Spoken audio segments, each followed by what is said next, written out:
Hello, hindi pala na.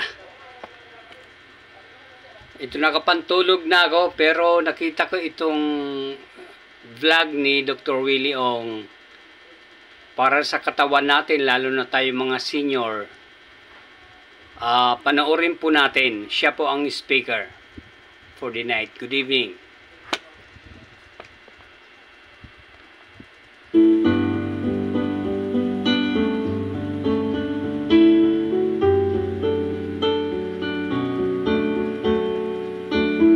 Pag-usapan natin 5 bawal gawin bago matulog, kung ano dapat din gawin bago matulog. Tingnan natin, ito sinasample ko na. Alam nyo na, di ba, itong mga bawal gawin. Bawal may kaaway, mainit ang ulo, hindi ka talaga makakatulog, babangutin pa. Tingnan natin ano tong 5. Number 1, dapat ingatan natin yung kakainin natin. Merong mga pagkain, pag kinain nyo, talaga katulad nito. Kung masyadong spicy foods, diba, maanghang masyado, matataba masyado, baka hindi ka makatulog. Maghihintay tayo ng 3 oras at least bago tayo hihiga. Kaya mas maganda maaga tayo kumain para matunaw yung pagkain at hindi tayo magka-GERD, hindi umakyat ang acid niya, nakataas siya. Okay, so dapat yung tamang pagkain, iwas sa mga pagkain makakasakit sa tiyan. So, ano itong mga pagkaing makakatulong sa'yo? Actually, depende naman sa tao, pero basically, ito talaga nakakatulong. Para sa akin, favorite ko, pag stress ako, masakit ang tiyan ko, chamomile tea.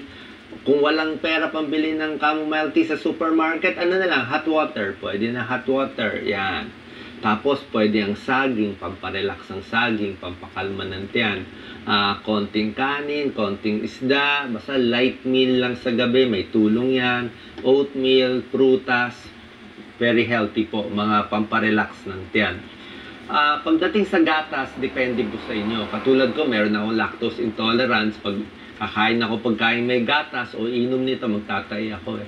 Pero kung wala kayong lactose intolerance, I think warm milk, yan ang turo ng mga lola natin, di ba? Pamparelax sa gabi.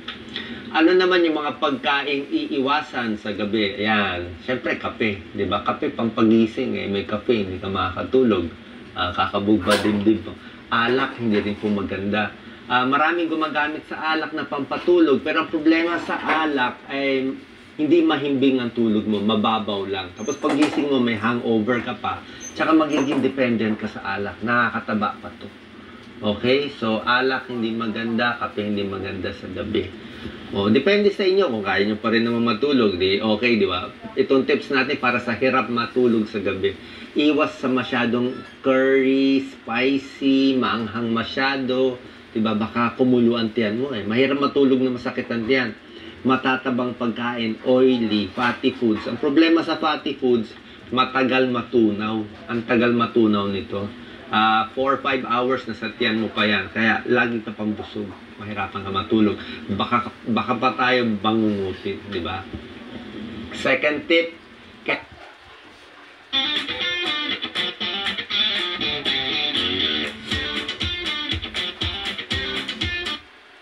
kailangan pagod yung katawan. Ayaw natin na hindi ka pagod. Yung malakang ginagawa buong araw, tapos hihiga ka sa gabi, hindi ka makakatulog eh. Mas gusto mo pagod physically sa umaga at sa tanghali. Kung sa mamayaman, pwede mag-exercise. Pero sa mahirap, dilinis ng bahay, trabaho, di ba? Akyat ng hagdan, yan ang trabaho natin. So, pag pagod ka physically sa trabahong bahay o sa office work, sa gabi, konting ano na lang, lakad-lakad na lang, konting stretch na lang para may cool down ka. Mas pagod ka sa umaga, mas makakatulog ka sa gabi. Isang tip pa, mas maganda po, pwedeng hindi na mag-siesta. Huwag na kayo alam ko masarap matulog sa tapos ng tanghali o minsan sa lunchtime. Kaya lang, kung matutulog ka sa tanghali, minsan hindi ka na makatulog sa gabi.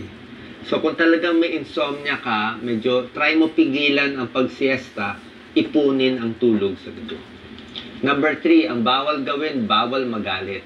Kasi talaga kung may galit ka, may issue ka, i-try mo na natin ma-resolve, di ba?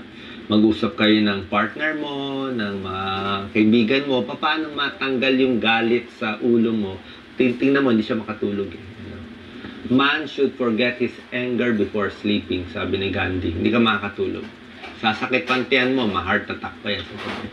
Number 4, kailangan umihi di ba? Kailangan urinate fully, di ba? So, ang problema kasi pag nagkakaedad tayo minsan, may prostate problem. Kaya ihi ng ihi sa gabi. O sa babae, nagkakaedad. O may bladder prolapse, may UTI, kaya ihi ng ihi sa gabi. Nasisira ang tulog natin eh. So, ang payo ko, mas maganda uminom ng tubig, di ba? 10 to 12 glasses. Pero, kung meron kayong ganitong problem, prostate, UTI, ihi ng ihi, pwede naman uminom ng maraming tubig sa umaga, pero pag gabi na, medyo bawas na tayo. Para mas makatulog ka sa gabi, bawi na lang tayo sa pag-inom ng tubig pagkising ng 5 a.m., 6 a.m. Ang pinaka-exception lang po natin kung meron kayong kidney stones, bato sa bato. Kung meron kayong kidney stones, wala tayong choice. Inom ka ng tubig kahit sa gabi, madaling araw. Kasi kailangan mahugasan yung kidney stones, maalis yung kidney stones. Pero kung hindi naman, umihi para hindi tayo gising ng gising, masisira ang tulog natin. Number 5, kailangan po, ito po pinakamahalaga, wala kang maraming iniisip. Yan ang bawal. Bawal mag-isip, magplano masyado sa gabi. Kailangan i-cool down na natin yung pag-iisip natin. Ito. Take time to relax. Yan, 1 to 2 hours bago matulog. Relax na. Sarado na yung cellphone. Sarado na yung laptop. 1 hour before. Last check ng email. Wala na masyadong text. Para makatulog ka. Di ba? Para makarelax ka. Mag-relax. Pwede mo i-plano ng maaga yung next day para wala ka na iniisip. Pero maaga-aga to. Mga 6 o'clock, 7 o'clock ka na ng gabi magplano. Tapos tama na. Yung last 2 hours, pahinga ka na. Magdasal at mag-meditate. Pag na-stress pa rin po, maraming iniisip, maraming problema, try nyo yung deep breathing. May tulong yan. Nag-isip ng bagay na pamparelax lang, hinga lang malalim. To. Breathe in, 4 to 5 seconds, hinga malalim. Pigil, mga 5 seconds. Pigil, 5 seconds. Ito medyo matagal, 7 seconds. 5, tapos exhale, dahan-dahan, mga 6 seconds.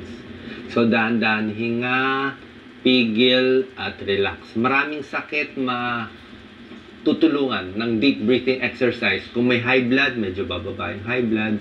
Kung may palpitation, mababawasan yung palpitation. Kung maraming iniisip na stress, makakabawas to. Actually, kanina may vertigo ako, nahilo ako. Nung nahilo ako, nag-deep breathing lang ako eh. Medyo kumalma. Dapat kalmado. Okay? Tapos mayroong mga bedtime affirmations. Parang maganda to na iniisip natin na sa buong araw, parang I have done my best. Ginawa ko na yung pinakamaganda. I have earned my rest. Kailangan makatulog na ako, di ba? Kasi nagtrabaho naman ako eh. Wala naman ako inaway, love and kindness. Ito, I close this day with pure joy and now drift into a sound sleep. So, nagawa ko trabaho ko. Wala akong inaway na tao, di ba? Tumulong tayo sa tao. Deserve natin makatulog. Pagising natin sa umaga, trabaho ulit. Ito po, kailangan relax ka. Yan na.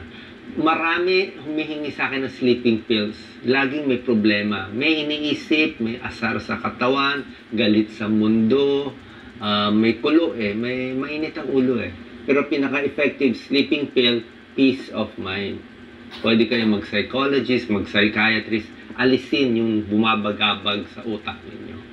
Ngayon, kung ginawa nyo na itong 5 tips, mga iiwasan, mga dapat gawin, hirap pa rin kayo matulog, pwede kayo mag-try ng melatonin, over the counter, safe naman tong supplement na to. Pero ako hindi ko tinitake eh, sa akin hindi ko na kailangan, at medyo mahina lang naman siya.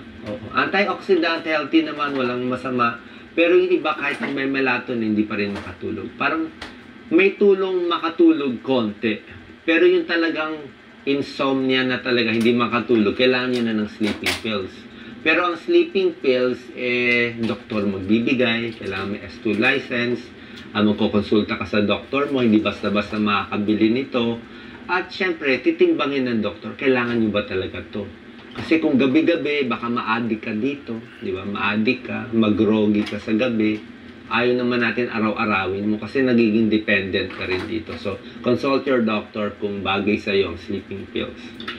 In summary, summary na lang, kailangan relax sa gabi, medyo malamig yung temperature, huwag masyadong mainit, tahimik, dasal, meditate lang, iwas sa mga inumin at pagkaing masyadong nakakagising, matulog ng parehong oras, kung 10 p.m. gabi-gabi para masanay yung katawan mo. Pwede po maligo ng maligo.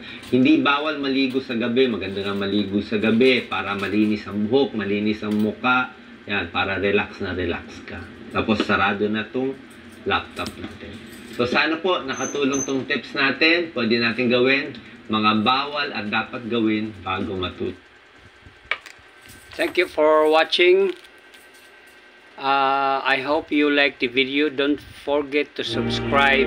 Sa mga palabas sa Have a nice pelikula day. at telebisyon, kontrabida ang mga babaeng